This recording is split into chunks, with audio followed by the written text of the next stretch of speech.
All right, thank you everyone for joining us today. I am Ashley Cooksey, a school library consultant and adjunct instructor at the University of Central Arkansas. Hi, I'm Nikki Robertson. I'm the project coordinator for digital and distance learning at the Education Service Center, Region 13 in Austin, Texas. And we are joined by several other amazing librarians today who have been struggling through and persevering through some distance learning using some virtual meeting tools like we are with Zoom today. We wanted to kind of connect with each other and share sort of some of the ways that we're able to connect and hashtag remote library. So let's dive right in, and we're going to start with Amanda Jones, who is joining us from Louisiana, where she was recently named as School Librarian of the Year. And she is at Live Oak Middle School in Watson, and you've been using Zoom, Amanda, to connect with your students through some virtual tours around the world? Yes, so we, there's feedback. So our schools have been closed since March 13th, and I jumped in and started doing the virtual tours on March 17th. And what I do is I get on Zoom, just myself, and I stream live on our library's Facebook page. And I do a virtual tour using a combination of Google Slides, Earth, Arts and Culture, and several other virtual reality sites. And we'll hit the top 10 to 15 attractions in that whatever country we're touring. And it's been very successful so far. We have whole families joining in, and they'll send me pictures of themselves watching together and eating popcorn. It's escapism time for them. So I'm trying to offer something outside of forced lessons, just something to offer an escape for them. So far we've toured, we started in Europe, we've toured areas of France, Spain, Germany, and so now we're headed into, we hit Africa, several countries in Africa. Tomorrow I'll do Morocco, and then we're going to head over into Asia. We're going to hit Nepal, Tibet, Mount Everest, Russia. And so eventually I hope to cover certain countries on every continent. But I use Zoom, and I stream live on Facebook, and it's been very rewarding just to offer something for the kids to escape reality. And in Louisiana, I teach at a very rural school, so most of my students have not even traveled outside of Louisiana. So this offers them a chance to look at the world and not have to write a report about it. They just get to sit and view and relax. But I started a Wakelet for other librarians for some virtual tour ideas. And then also I have a page on my library's website. And so after every trip, I post my presentation and a video of the tour that we took. And I act as the tour guide, and we visit. And so I encourage other librarians, they don't have to reinvent the wheel. They can just copy my presentation and adapt it for themselves. And I'm also going to be hosting a webinar, because I've had about 20 librarians in the past week email me on logistics and specifics on how we're doing this. So I decided to offer a webinar. We have librarians joining in from all over the world. I had a librarian join us from Turkey the other night for one of our virtual trips, which I thought was pretty neat. Yeah, I really encourage, you don't have to reinvent the wheel. I'm already putting these things together so librarians can just take my presentations. We're heading into our 10th trip tomorrow. So I started doing 3 a week, and I'm dialing it back to 1 trip a week, because I'm also adding in author chats weekly and virtual digital escape rooms weekly. So I'm dialing the trips back because I'm adding in other things now as we go.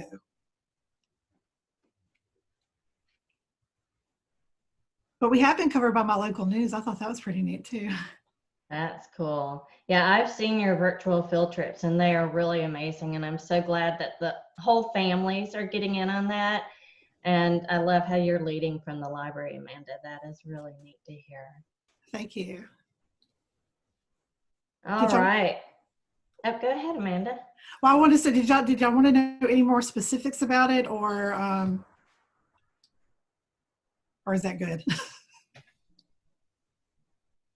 So you said, I think you were showing that you're doing app smashing. Did I see that? How are you doing that with the virtual tours, or with what else you're doing? So what I have is I'll create a Google slideshow, and so we'll start out with we start out with Google Earth, and I'll show them. We'll start out at my middle school, and we back up and show the continent, and then we travel. I show them where on the globe we're going to, and then we just go farther in and farther in. So we do street view for each attraction, and a lot of these attractions have some Google Arts and Culture have put together some virtual tours inside some of the museums. So we're utilizing arts and culture, and 360cities.net. You can find a lot of panoramic pictures. And so I'm talking to the kids about how they can, if they have virtual reality goggles at home, they can go on my website and they can go into the presentation, the Google Slides presentation, and they can go back and go travel themselves in the virtual reality different links that I have set up. So this is a great introduction for your students and families and teachers of different tech tools that they can use at home during this time to then continue the explorations further. I love that.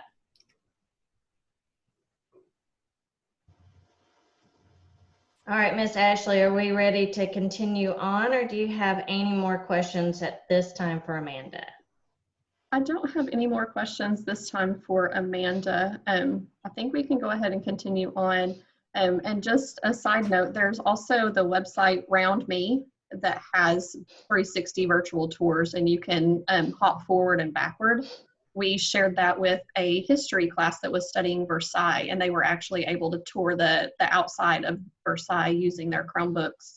So there's a lot of virtual reality apps and tools that you can use. And I like that you're sharing all of your resources. You know, don't reinvent the wheel. I like that you're able to share that. Thank you, Amanda. You're welcome. All right, let's go on to our friend Jillian. Jillian, I'm going to let you introduce yourself quickly. Tell us where you're from and where you work and the students you serve. My name is Jillian Ehlers.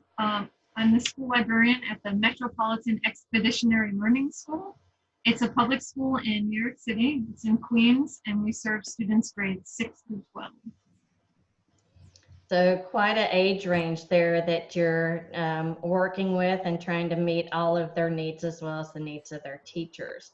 So Jillian, my understanding is that you are bringing in some guest speakers for virtual clubs. Could you tell us a little bit about those virtual clubs and how those guest speakers play a role in those clubs? Sure. So when our schools closed on March 16th, and I met with my principals to see how we can bring the physical space into a virtual space. And I had all these ideas for supporting teachers and the curriculum. But what my principals wanted from me was to figure out ways to connect students to that community and culture that we celebrate in the library. So we host like a Comic-Con every year, and author visits, and experts, and Rubik's Cube competitions, and makerspace, and all of these things for kids. So I was figuring out, how can I now do that in the virtual world? So I was thinking of like the human library that I've curated over the course of my profession and just my life, and all the people that I know, friends, professionals, that can offer something to the students. So I sat down and I planned out a calendar, and I just started reaching out to everybody that I know that had something that would be engaging for kids or would enhance their learning experiences. So I started doing every Wednesday, I host an expert in the field. So the first week I hosted a video game expert. My friend's husband is a video game designer, so he talked to kids about video games and he interacted with them. He talked about the profession, how to get into the profession, where to go to school, etc. And it was really great for kids to interact with him. Something that I had to keep in mind was, would these professionals be able to engage students? So the following week, I had comic book creators. They hosted a 3-day workshop actually for kids. I reached out to a friend. He actually lives in the neighborhood. I met him at a conference in Long Island, and we presented at New York Comic-Con together. And he was willing to teach kids actually how to create a comic book from the beginning stages of brainstorming the idea and setting up the panels and speech bubbles. And it was a 3-day workshop, and students, they had a slideshow that they shared with kids, and they did a Q&A. And then kids actually created their own comics at the end and were able to share them, the comics that they made. And I had teachers participate as well. It was really nice. And the art teacher also came. I had an author scheduled for last week who was actually friends with my library mentor. And next week we have 2 Broadway actors that are going to be Zooming in with kids or Google Meeting with kids. And we actually have these actors. One was in Hamilton, and he's actually going to be the Michael Jackson in the new Broadway show in the fall. And his sister is in The Lion King. And we were able to make this connection because one of our 7th graders, she's on tour with The Lion King right now. So she had actually reached out to me to see if she can be one of the special events with her actor friends. So just like getting the word out into the community, I now have another comic creator from the same publisher who reached out to me and asked if he could do a session with kids. So once the word gets out in the community, members of the community and members of the profession want to get involved. And at the end of the month, we have scheduled a poetry expert. She's actually my student intern because she's a graduate student in library school, but she has her first master's in poetry. So we're going to be hosting an event for kids together. So it's just figuring out ways to get kids excited and connected to other members of the community. But the last thing I wanted to share is I try to connect it directly to the curriculum. So the comic book artists, of course, relate to the art department. So I had reached out to the art department and all the art teachers, and even had some of the teachers recommend some like art students that would be really excited for the event. And I would email those kids personally, like a personal invite to this special event. And the same thing for the music department and the English department, to actually give kids like, oh, I'm getting invited to this special event on Wednesday through the library. It's going to be really fun. So I'm really excited about those. We already have a lot going through May as well. So we'll see. So a couple of things, Jillian, that I really love that you were talking about. Now, I know we're all kind of like, oh, we really want to be back in our school and our space and back to normal instead of the new normal. But what I love that really what you're doing, Jillian, has shown is how through these hard times, whole communities are coming together. It's not just within the school. It's not trying to pull teachers and pull students, but it's a whole community effort. And I'm seeing so much more of that now that we're having to get a little bit creative in how we're teaching. And I think as our parents and community members see the importance of education and their role in it, besides just the people who work in the schools, that hopefully that's going to translate over when we do get back into the physical space. The other thing that I really like, Jillian, and that I had just never thought of until you mentioned it, was your human library. So we always talk about in the library about curating our resources, so curating your books, curating your makerspace supplies, and so forth, but I never thought about curating human beings, and that is so interesting. I love that. But I do want to say I have actually learned about that, and I was trying to remember where I learned about this idea of the human library. And I know it was through AASL. I don't know if it was through a program or a conference, but somebody was presenting on the human library that they curated. But I feel like it also had to do with the public library, so I'm not really sure where I learned about it. But it's not my term. But I have absorbed that term into like thinking of my curation for my life. Definitely, and it's a very good resource that we all as school librarians need to keep in mind, is that while we're curating other resources, people are also an extremely valuable resource as well. So Jillian, thank you for sharing all that you're doing, and I love that whole community effort that's coming into that. So I'm going to pass, and thank you for sharing with us. I'm going to pass off to Ashley, who is going to talk to our next guest. Yes, so our next guest is a good friend of mine, also from Arkansas, Brian Johnson. He is at Lakeside Junior High in Springdale, Arkansas. And he has actually had some book clubs going on and continued those online as well.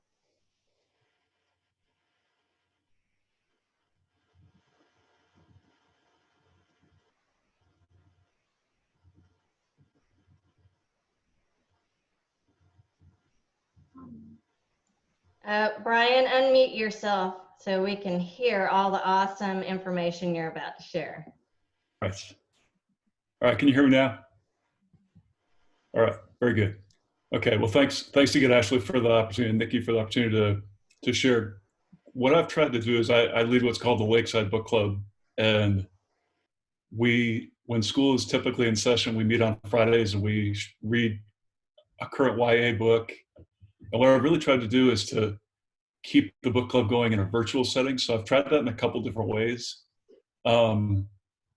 We finished reading Solo by Kwame Alexander right about the same time that the COVID-19 crisis started, when school closed for us in March.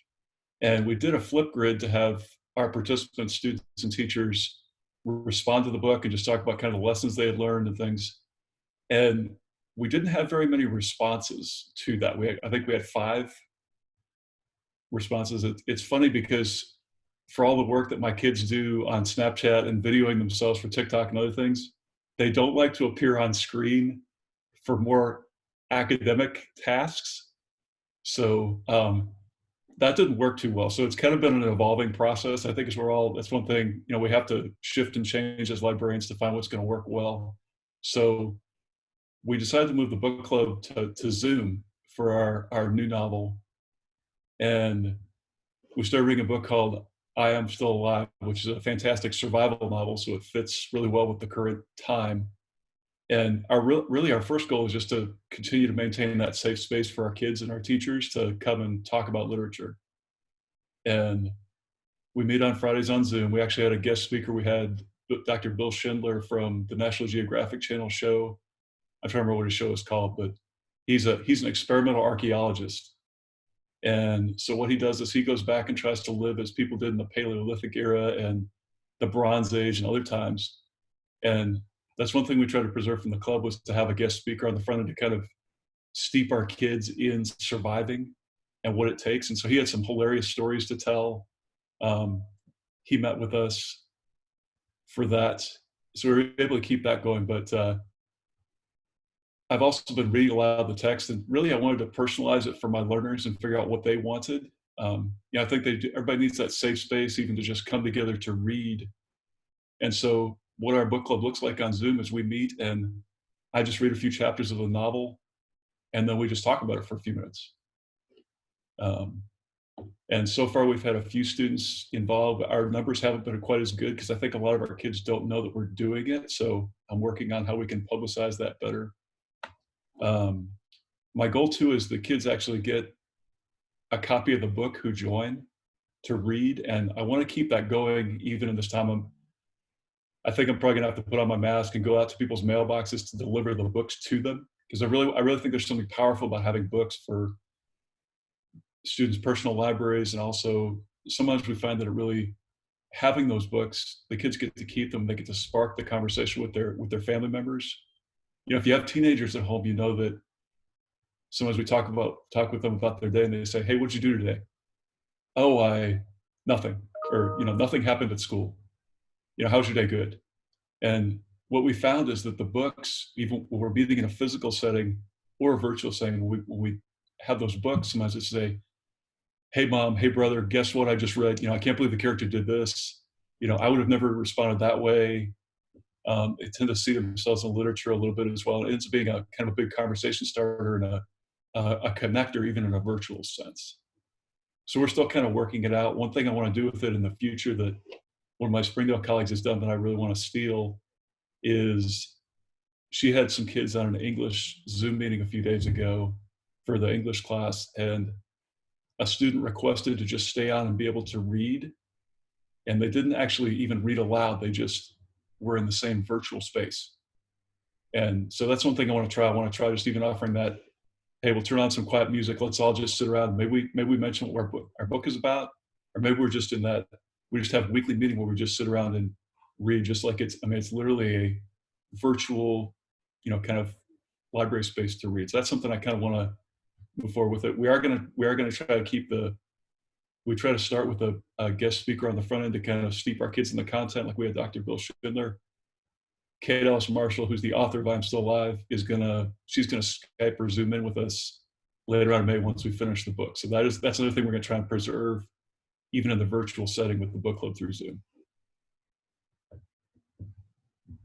That's awesome, Brian. And I know you've done the book clubs in your library for a long time. And I remember with Solo in the past, I think you even put together like a playlist of songs that went along with the book for your students to be able to listen to. So just making those personal connections, I think, is really great, and keeping that connection of being alone together, even in that space of reading just virtually in the same space, I think really helps students just stay connected right now. I agree. Great for that social emotional needs too right now that our kids have. All right, thank you, Brian. We appreciate you sharing. And now on to our friend Penny. Hi, Penny. How are you today? I'm great. How is everybody? I do not want to follow up all these rock stars. Oh, please. Awesome. You know what? If we're serving children, then we're all rock stars, and that's all that really matters. And I see a little bit of information about you and what you're doing. So you are a rock star right here among with the rest of the rock stars and all the rock stars out there watching. But Penny, why don't you start off introducing yourself, where you work, and what population you serve? Sure. My name is Penny Feeney. I'm from upstate New York, Syracuse, New York. Go Orange. And I am the librarian at the Onondaga Hill Middle School in Syracuse, New York, at the West Hill School District. We serve students in grades 5th through 8th. And I'm in my 6th year of being a librarian. This is my 2nd career. So Ashley reached out to me because this year, or recently, we stopped school March 16th. And I've been really fortunate to be a collaborator with the public library near my school. And I work with the assistant director there. And we have a maker club that we do together that meets throughout the year. We've been doing that for the last 4 years. So Alyssa reached out to me and said, what do you think about doing a virtual maker club? I'm like, yeah, let's do it. We're like, what do we think the students have at home? So we made our first meeting very simple. They could build something out of Legos, or they could create a cardboard construction. And then we gave them some of the resources. We made it very open-ended because we just didn't know what the students had. And at our first meeting, we had 12 students. So we were really excited. And they all came, and we got to see the most interesting basements I've ever seen, because they were all, and they're really, really funny on Zoom. If any of you have been Zooming with 5th and 6th graders, you'll know what I mean. And so then we're like, what do we think about our next Maker Club? We talked to the students about what they wanted to do, and we did creations from nature. We wanted to get them outside and enjoying, and they made the most incredible things. One of the students made the Eiffel Tower out of twigs. They just did really cool things. Some made teepees. Some just created flowers out of leaves, but it was really, really fun. So this week, it's a fun challenge. We decided to have everybody make something that makes someone else smile, because we could really use that right now. So I did mine. I did mine to share. So I chalkboard outside my parents' house for Easter and sent them a little message. And that's what I'll share this week. But once I got going with the virtual Maker Club, I'm like, I run 3 other clubs at school as well. I'm like, okay, I got this. I can do this too. So we started our video production club meetings last week, and we brainstormed some stories. We also did our, I have another club, it's called the Welcome Team, where we're outside every Friday. We welcome all the students to school, and it's been great. Oh, and I had some other students that have been emailing me, and I think they just miss that relationship that we have with our students, and they miss us. And I know how you all feel. I miss my students so bad. So I started doing lunch with the librarian. So I had my first lunch with the librarian with 2 of my students, because I have a leadership program in my library. So I have students that apply to work in the library. We call them iStaff. And I have about 60 to 80 applications a year. And the students love working in the library. They help check out books. They do a variety of different things. So 2 of my iStaff students I had lunch with last week. And it was awesome. We just sat for probably 40 minutes and talked about our days and our weeks and laughed. And I'm like, what do you want to do it again next week? So we're going to do it again next week. But I also put it out on my Instagram. OHMS Reads is our Instagram account. So anyone can make a date and have lunch together, because I think it's really, really important for us to be connecting with our students on a personal level as much as we can. And that's about it. I love that. And you know what? So many great ideas. Just the lunch, having the lunch with your kids, having that time and space and place for them to connect with somebody else, like Brian with the virtual library, of just sitting and reading with other people, even if you're just reading to yourself, those human connections. And I think we're doing such a great job of building even richer relationships with our students than we would in the hubbub of our everyday school life. And so I think this is really bringing all of us together, and even those parent connections as well. And it can only lead to great things later. You know, when we get back, I hope that our new normal doesn't stop. I hope that continues. One thing I've learned and I see from here is it breaks my heart for those schools that are not allowing their teachers to connect with their students virtually like this, because we have seen some great evidence of what this can do for our students, what it can do for the community as a whole, and all that video conferencing with our students can offer. I know that there's, you know, safety issues, but if you have those settings in place and you have those rules and expectations in place, it can be an amazing tool, and our kids need it so bad just for the social emotional aspect of it. So hopefully some of the ideas you've shared today might change minds and hearts and make some of those administrators that have decided not to use video conferencing to take a second look at what it can actually do for their students and their school. Absolutely. And we have several more ideas that we have curated from our human library friends on social media. We call that curating community, and we've shared that in a wakelet just of Facebook posts and Twitter people that had shared ideas of how they are using video connection tools. So you'll be able to find that in links below, as well as some information from Nikki on actually how to set up those safety nets and use the virtual tours. We'll also share Amanda's link to her webinar as well. So lots of good resources, lots of good information. Thank you all for being here. Yes, thank you all for connecting. And this kind of reminds me, I wish we would have set it up like Tracy Chen is doing in Vancouver, Washington with her faculty. They're doing sort of just a social hour, but she's kind of theming it. So they've done Tiger King and one of my favorite Netflix shows, Schitt's Creek. So everyone dresses up and comes to the meeting. And I think that just kind of brings a little bit more of a fun connection in a very stressful time to it. So again, and I love the backgrounds from those of you that are using your virtual background in Zoom as well. I think that that just kind of adds a little bit more of a fun aspect to kind of connecting in a space where we're not, you know, together.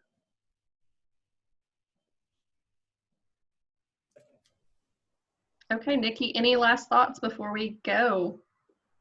Nope, just take these great ideas, see how you can apply something like this or tweak it for your own school and your own students, and then share with us so that we can add to our wakelet so that others can learn from you as well. And we appreciate your time. Yes, and be sure when you share to use the hashtag remote library so we'll be able to find what you're sharing. Thank you all for joining us today. Thank you. Bye.